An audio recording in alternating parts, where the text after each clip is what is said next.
Welcome to the module on bituminous materials.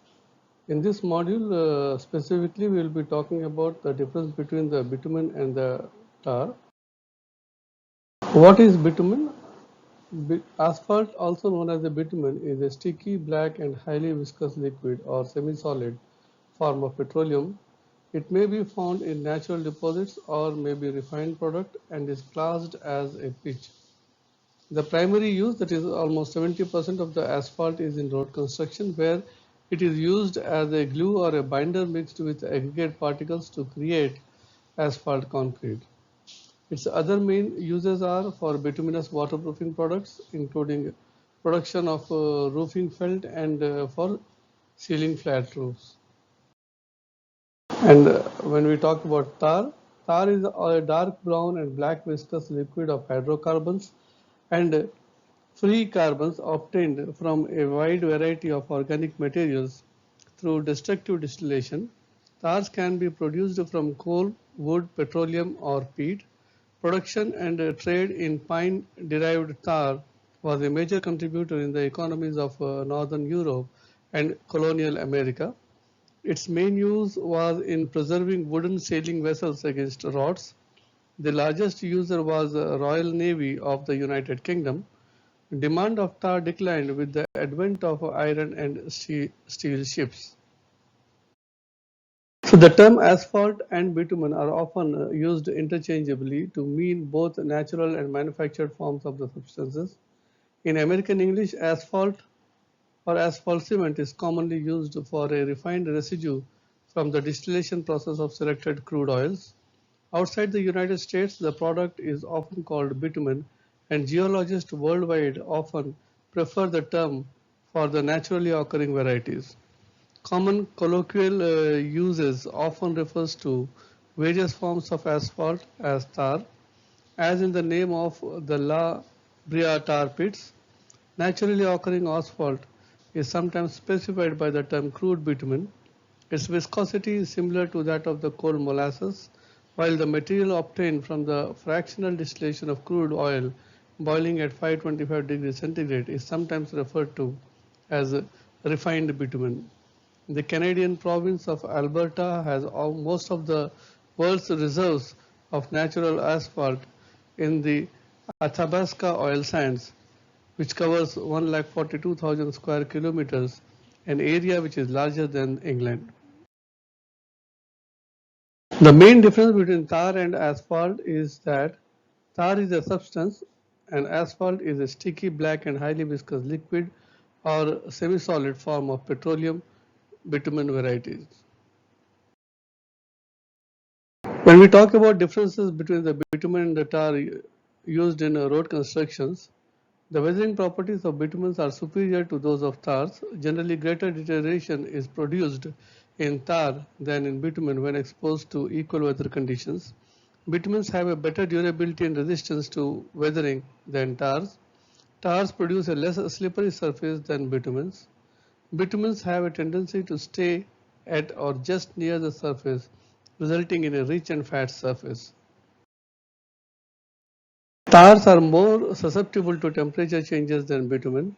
Hot weather will often soften a tar surface more than surface made by bitumen of the same viscosity, and it will become more brittle at lower temperatures than bitumen. In other words, tar becomes brittle in cold weather and surface treated with tar is apt to bleed in hot weather if a little extra quantity has been used.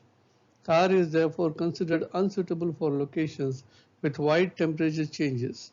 Gritting or surface dressings can be delayed a little where bitumen has been used but not with tar.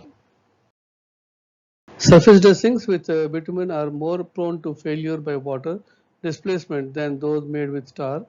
Tars generally adhere between than bitumen on wet aggregates. Tars can brought to a spraying conditions at lower temperatures than those needed for bitumens. Stones need not be heated to high temperatures in case of tars.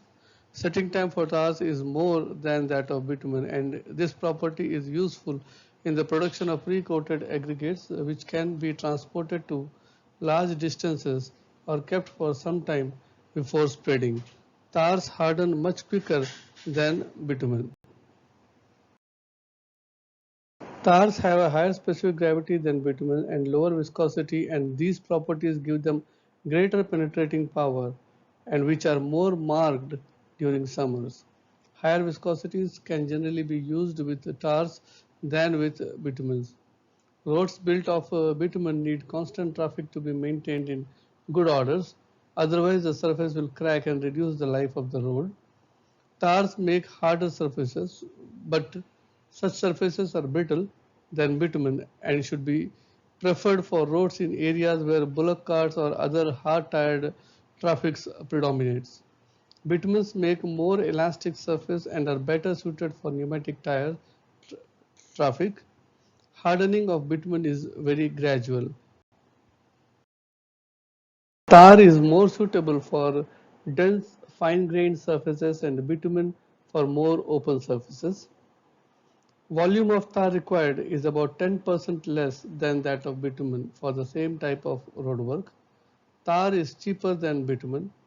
Primer is not generally needed with tar, whereas road tar does not dissolve in a petroleum distillate such as petrol, kerosene, or diesel oils. As such, tar carpets have proved to be good material for parking sites as it remains unaffected by spillage of oil and petrol from automobiles. To summarize this module, in this module we talked about the definition of the bitumen, definition of tar, difference between the tar and bitumen products, cost of tar and bitumen, and in this we also seen that tar is cheaper than bitumen, and the most important is tar is useful in parking lots and bitumen as compared to bitumen because tars are not reactive with the petroleum byproducts like oil, petrol, diesel, and in parking lots there is always a possibility of dripping of oil or petroleum products, and when tar gets in contact with these products it will not react at all. So the life of the paved surface is much more than bitumen specifically for parking lots. Thank you.